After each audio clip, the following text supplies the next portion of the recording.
The next speaker we have for this year's seminar is Miss Queen Ernest, who is going to be taking us on reducing stigma and seeking support. I'll read out her profile, and then she can come and proceed with her session. Queen Ernest is a mental health advocate and writer for Mentally Aware Nigeria Initiative. She's an avid reader, serial volunteer, social media manager, voiceover artist, and everything in between. Your mind is your life, so she writes and speaks on why mental health really matters. She's also passionate about writing or speaking on social education, especially for children, teenagers, and young adults, because she believes our psyche is our life. She runs a Christian community for young people, Christians. When she's neither writing or reading nor volunteering, she's trying to figure out life and living, or speaking her messy Spanish and pretending like she can act. She's also an introvert who loves to connect. Please, let's put our hands together for Queen Ernest.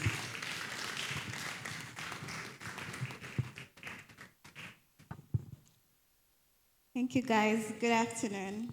And I'm so honored to be here among the other dignitaries. Thank you so much. So today I'm not going to talk about statistics and all of that. I just want to talk to you as a person. So I'm talking to you individually, not everybody, not a group of people, not bringing the statistics of mental health, just you, like we were talking one-on-one. So mental health is a very important topic to have discussions about, because mental health is the sickness of the mind. It affects our mind, and our mind is the totality of our lives. So mental health comes in so many forms: a psychology, emotion, our social interaction and relationships with people. So it's more like our whole life depends on how our mind goes. And that is why it's very important that we have discussions like this. That is why it's very important that we take care of our mental health and we go about it. The theme for this session, for this year's convention, is achieving emotional stability in an unstable clime. I'll break that down a little. What's an unstable clime? It's when things are not in a particular order. So things just go, they fluctuate. So you're not sure if today is going to be a good day. You're not sure if today is going to be a messy day. You're not sure how the day is going to be. So how do you achieve emotional stability when you're not sure of how the days are, when you're not sure of the stability of the climb? And that is what this whole seminar is about. So before I go into what I have, I just want to just encourage you. I just want to beg you, please don't ever self-harm. Don't think about suicide and all of that. You're very important. No matter your story in life, no matter how you were birthed, don't think that the world do not need you. The world needs you. God created us all for a purpose. There is a purpose for each and every one of us. There is something in you that the world needs. It could be a skill, it could be a talent, it could be a thought process. There is something in you that's very important to the world. You belong here, so please do not self-harm. Do not think suicide. Do not think the world is not for you. The earth is for you. You are meant to be here, and you're going to be here. Amen. So I want to first talk about the myth of mental health. The myth as in the things that are not true that people ascribe to mental health. So the first one is that mental health is a sign of weakness, and you can just easily snap out of it. That is not true. You cannot easily snap out of mental health, and it's not a sign that you are weak. It's not a sign that you are not capable. The other one is that mental health issues are permanent. Again, that is not true. mental health issues can be worked upon. So when you see someone with mental health issue, you don't give up on them and thinking that there is nothing that can come out of them. They are not permanent. They can be worked upon. They can be curbed. People feel like you only take care of your mental health when you have mental health issues. Like Dr. Temilade said, you do it before time. You don't wait to be sick or wait to be out of your mind before you take care of your mental health or before you consider it. You do things and you strive to do things that will help you to have mental health order, not so that you will not have a disorder, just in case you don't. Another very crucial one is that they say young people cannot have mental health disorders like depression. They say young people cannot. That is not true. Also, Dr. Temilade also said about it. She said children young can have these issues. They can be depressed. There was a survey taken by World Health Organization, I think that was in 2017, and said children even as little as 5, 8, 13, they have mental health issues. They go through depression. They go through an anxiety stage. So do not invalidate people saying that it's just mood swings and this is not mental health issue. Young people can have these things. Another myth is that they said people who are smart, people who are wealthy, people who have lots of friends cannot have mental health issues. That again is a lie. You can be the smartest, the wealthiest, you can be the person with the bulk of friends, and you still have mental health issues. So it's not, mental health doesn't just come to people just because they're isolated of friends, or because they are in lack, or because they are not wealthy enough. Even to the wealthiest, to the smartest of people, to the people with a whole community of bubbly friends, they can still have mental health issue. And in fact, there was a post I saw the other day. It said there was this girl that self-harmed, and everybody was curious, like, I'm wondering, like 12 minutes ago, she was at a party, and there was a video, she was dancing, she was drinking, she was happy, and 12 minutes later, she self-harmed. So don't just think because someone is the life of the party and then they cannot have mental health disorders. Another one is ADHD, that's attention deficient hyperactivity disorder and obsessive compulsive disorder. People now take it as personality traits.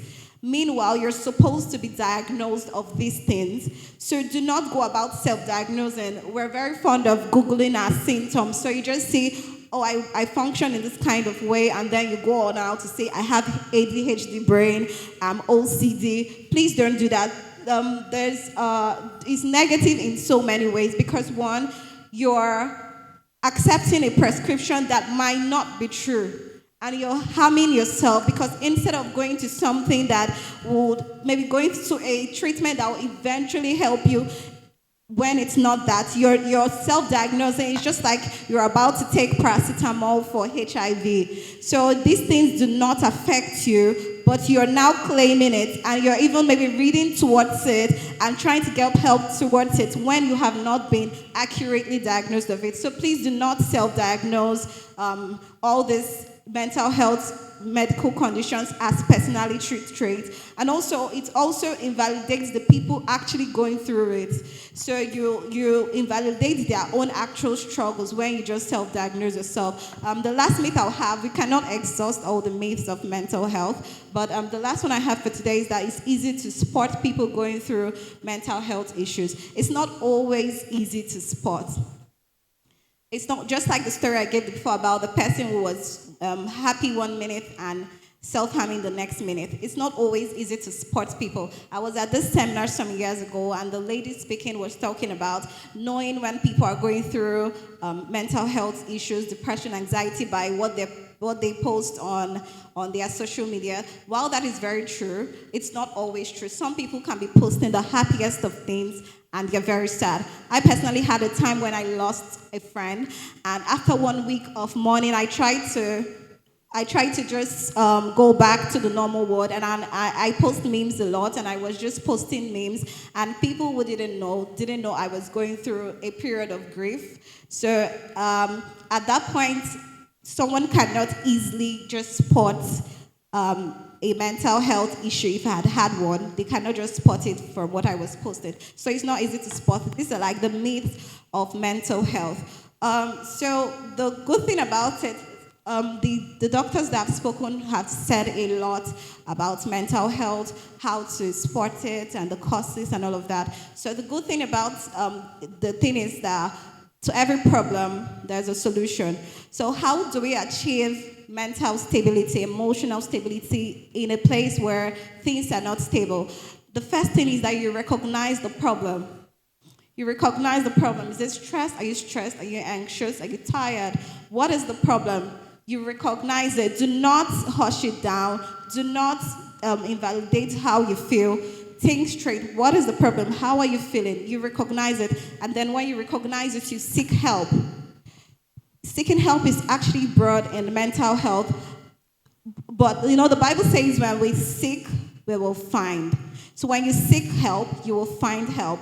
How do you find help? How do you seek help? You go to a therapist. You go to a psychiatrist. You go to a consultant. You go to the people who are trained to give you help when you're going through these things. And then if it proceeds like something deeper or whatever, they can prescribe or tell you what the problem is. Another way to seek help is having a community of people.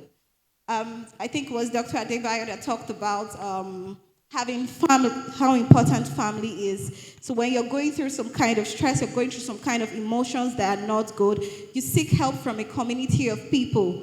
You open up to people. You tell people. You don't just bottle all your feelings inside of you.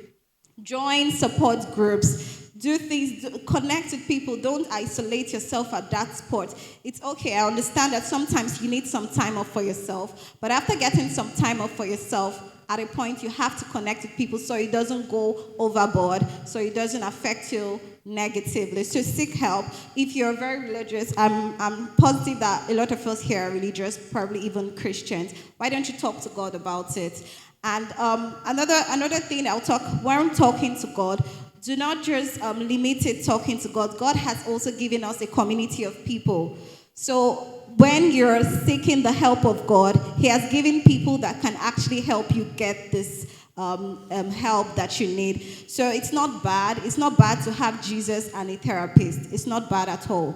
So you go up as you talk to God about it, which talking to Him cannot be compared, but still go out and associate with people, seek help, find support groups. The third one is tell yourself amazing things, considering that you're doing a lot. You're actually doing a lot. And if you let's forget social media for a bit. Sometimes I was going through, I was having like a reality check, and I was going through some stuff, and I actually realized that I'm not actually doing bad.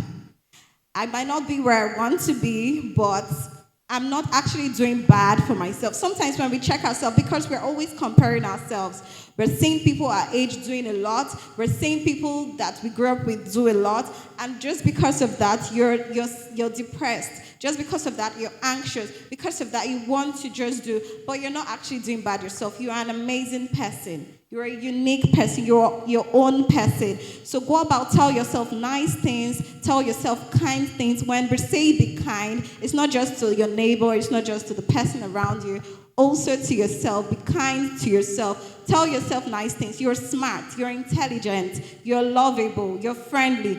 All of those things, tell them to yourself and understand it within yourself. When you understand it within yourself, then you understand that you're more than a conqueror, as the Bible said that we are. Another one is to take care of your physical health. So when we're talking about mental health, it's not very common to talk about physical health, but it's very important to your mental health, because our brains are wired in such a way that it drags energy from everything, even as little as a dirty sheet where you sleep at night, a clustered room. All of that can affect our mental health. So it's very important that you take care of your physical well-being to ensure that your mental health is intact. Like the other doctor said, eating healthy, going for walks, going for runs, sleeping well, all of those things contribute to our mental well-being. So please take care of your physical self. Please stay in neat places, neat environments, not too noisy environments. All of those things can affect our mental health. The fifth one is to decluster your mind. To decluster your mind. So instead of having all this pack of thoughts in you, decluster your mind. Just the way we have on our phones, we have so many tabs on our phone. You're in so many sites at the same time, and sometimes they heat up the phone. That's the same way it is in our mind. Sometimes there's so much going up in our minds, and instead of us to take time to relieve these things, to relieve this stress, we just keep compiling and compiling it. Studies show that we have 8,000 thoughts a day. 8,000 thoughts is a lot of thoughts. So you should find ways to decluster space, free memory space in your mind. Decluster space in your mind. Please always do that. If it takes you to maybe write out things instead of thinking of a lot of things, you can jot down some things sometimes so you know that you can come to them later without forgetting. So don't just pack everything up in your mind. Try to free up your mind of some things so that you'll not be anxious or too stressed or having migraines that can lead to emotional, mental health issues. So another one is that you should prioritize yourself, establish boundaries. Learn to say no when you want to, when you have to, learn to have boundaries for yourself, learn to have boundaries if you're going through stress and someone is asking you to come do something. Don't just say yes because you want to make them happy. Learn to say no and not feel bad about it. So establish boundaries, know when you need rest, know when you need to do things and when you don't, so you don't stress yourself too much. Also, know how to cope with grief. It's tricky because there is no particular way to cope with grief, to cope with loss, or to cope with sadness. But one thing that is, you should not ignore the pain. Do not ignore that you're sad at that time. Do not ignore your grief. Do not ignore all of those overwhelming feelings that make you want to, just feel bad. Don't ignore those things. Recognize them and deal with them heads on. And the last one that I'll have for now is to cut back on caffeine and tobacco. They talked a lot about how smoking and drinking can affect our mental health, and even to caffeine that is found in coffee. You shouldn't take much of that. It can affect your mental health. So please cut down on your caffeine and stay away from drugs, stay away from things that would trigger your mind to not be in peace. Just to round it off, I would say that there is so much stigma attached to mental health. So much stigma. And it's quite absurd. It's actually silly because as mental health issue is like the sickness of the mind. And when you're physically sick, say when you're having fever or when you're having a headache, all of that, you don't hide going to the doctor. You don't hide asking for a medication. Why do you hide when you're sick in your mind? All the therapists we have, they're like the doctors of the mind. So you go to them the way you freely go to your doctor, the way you freely go to your chemist and pharmacist and all of that, the way you freely go to them to ask for things that will help better your physical body. You go to the therapist, the consultant and all of that. You go to them to ask or to seek mental health. That is why it's called health. You go to these people to seek it. So please stop stigmatizing mental health. Keep away from people that stigmatize mental health. Sometimes it's actually hard because you have done things and it's just overwhelming and you don't want people to know this. But the more we talk about these things, the more the stigma is going to be reduced. Talk about it more within your space, to yourself. Everyone makes mistakes. If you have made a mistake that's led to a mental health condition, everyone can make mistakes. Just come out of it. Please talk to someone about it. Stop stigmatizing it. Seek help. Normalize mental health issue. The way headaches are normalized, the way malaria is normalized, the way any kind of health issue is normalized, the way cancer, no one hides to say, oh, I have cancer. People talk about it. So that's the same way when you have mental health disorders, you have mental health issue, normalize going to talk about it. Normalize going to seek help for it. Please do not hold yourself back from seeking help so it doesn't like go into something worse than it already is. I didn't just want to round up by saying be kind. The doctor said be your brother's keeper. Please be kind. Be kind to yourself, be kind to people. Do not make people feel like trash. The next, we know that everyone is going through some problems in their life. You don't know what your neighbor is going through. Just the same way you don't know what you're going through. The way you want people to be kind to you, please be kind to others. And as much as you're kind to yourself, be kind to every other person. And I'm so glad that the doctor gave us A to Z on how to go through mental health, a very practical guide on how to go through mental health. You can take that, go through your mental health, be very intentional about your mental health in all the steps that you need to go through. Seek help. Read if you need to read, if you need to educate yourself more to gain more knowledge, whatever it takes for you to do to go through your mental health and to have stability in your mental health, please go about to do it because it affects the totality of your life. Everything that you do in life is connected to your mental health. So it's very important. It's a very important aspect of our life. It's something that cannot be overemphasized. It's something that cannot be thrown out of the box. We need to recognize it. We need to hold on to it, and we need to take care of our mental health. Thank you so much.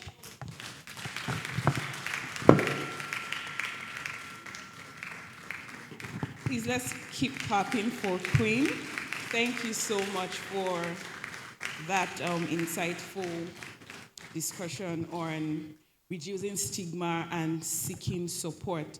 And I think the interesting thing about today's session is that all the speakers, have touched on the same points, and it's really important that we take note of these things. For example, your physical well-being is also connected to your mental well-being, so we need to be conscious of our physical well-being as well, which would also reflect on how our mental health is.